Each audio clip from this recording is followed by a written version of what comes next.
As the shadows lengthen and the mysteries begin, welcome to another dark tale. If you're ready for an adventure into the unknown, consider subscribing and giving it a thumbs up right now. Let's unravel the secrets together. Share your thoughts below. What mysteries haunt your nights? More tales await. So stay tuned and let's venture into the darkness. Despite what you're about to hear, I love working at a bowling alley. It's the kind of part-time job you'd assume doesn't exist anymore. The play whatever music you want kind. The leftover pizza's all yours kind. But it's more than that. It's like I'm trauma bonded to the place. I'm always thinking something along the lines of, God, I hope that's apple juice? Or did we ever get tested for asbestos?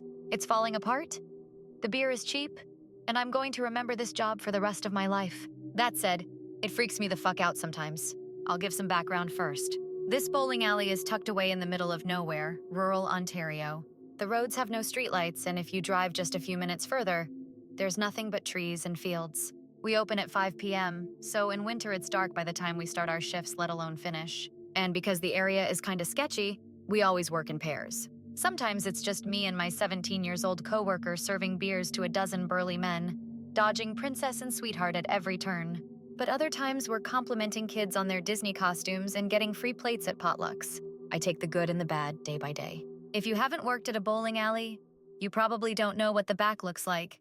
While the front end has music, glow lights, neon signs, and crowds, the back feels like a whole other world. The way the music is muffled, the only comparison I can think of is a bathroom at a club. Body heat and a decent connection to the furnace keeps the front end toasty. But this time of year, the back hits you with a wave of cold. Then there are the balls. People don't stop throwing when you go back there to fix something.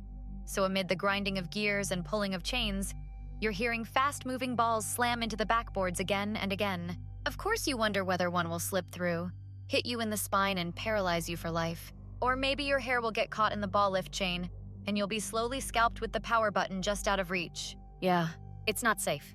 But remember the tips and free food. I'm not stupid, just a broke student. Today I had to run to the back by myself and grab this girl's ball. It's her lucky one, the one with the pink swirls, and she refuses to play without it.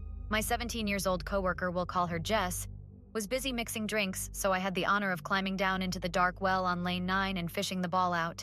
As usual, I swallowed my apprehension towards the noise, the stale smell, and that ever-biting cold. I lifted the heavy wood panel that covers the well and squatted to take a look. If I can see and reach a lost ball from on top of the well, I always prefer to knock it into place without climbing inside. But couldn't see this one. There weren't any balls stuck back there, and the machine seemed to be working fine. I lowered my legs and glanced at either end of the dusty concrete floor. Still nothing. So I reluctantly sunk my head under and craned down at the one last place it could be. To get the balls to roll down the tube, there's a height difference between the pins and the ball lift. That difference is because of a platform over the concrete floor, which is, for some goddamn reason, hollow. My boss and the decades of bosses before her have tried nailing pieces of scrap wood to prevent the balls from getting stuck inside.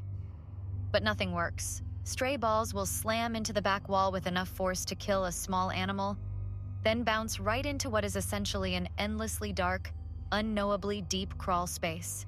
And I have to get them back out. So today I curled my whole body to get a glimpse inside it, and with blood rushing to my head, I caught sight of those damn pink swirls. It was so far in, I wasn't sure whether I'd be able to reach. For all I knew, I had imagined it. A mirage formed from dizziness and the shadowed unknown. But I rolled now fully caked in flakes of splintered brick to get a better angle, and stuck my arm as far as it could go. My shoulder squeezed between the edges and I bit my cheek to bear the sting, but I could feel it close, like static electricity jumping between my fingertips and the ball's surface. Just a little further, I thought, instead of grabbing a broom like a smarter person would have. My nose squished against the wood. Breath warmed my face while the rest of my shivering body was left wanting. I felt something graze my finger pads, and with one last stretch, I grabbed at it. My hand curled around the ball just as another hand clasped it. I swear it was a hand. Some part of me wants to justify it by saying that a kid found their way under the lane and our fingers met. But no kid's fingers are that cold, or that soft. Soft like they had no bones in them. As soon as I gasped, the feeling was gone. As if whatever it was pulled back and surrendered the ball to me. But I'll be honest, I nearly cried. I practically threw the ball into the ball lift before racing back to Jess. Jess scares easily, so I didn't go into detail. When she saw me anxiously scrubbing at my fingers with bleach, I summed it up with, I felt a hand. Then, I don't know, Jess. I just felt something touching me for a second and, no, God, no. I didn't see anything. She was as ready to leave as I was, but the party had paid for the full hour and we had tons of cleaning left to do. We talked about moving the group off of lane 9 so neither of us would have to go back there again. But 3 of our screens were already down, and there was no way to fit 60 people on 6 lanes. Best I could do was talk to the girl with the lucky ball. I asked her to use the normal balls for today. We can handle one of those succumbing to the void, but she refused. I insisted she bowl on a different lane instead, and that went over a little better. She moved, thank God. For the rest of the night, Jess and I would only run to the back together. Neither of us touched that crawl space. She drove me home. So I didn't have to walk 30 minutes in the dark to catch the bus. I'm home now, rolled up in bed with a bag of chips and my heart is pounding. I know I won't have Jess company every time I run back to retrieve a ball.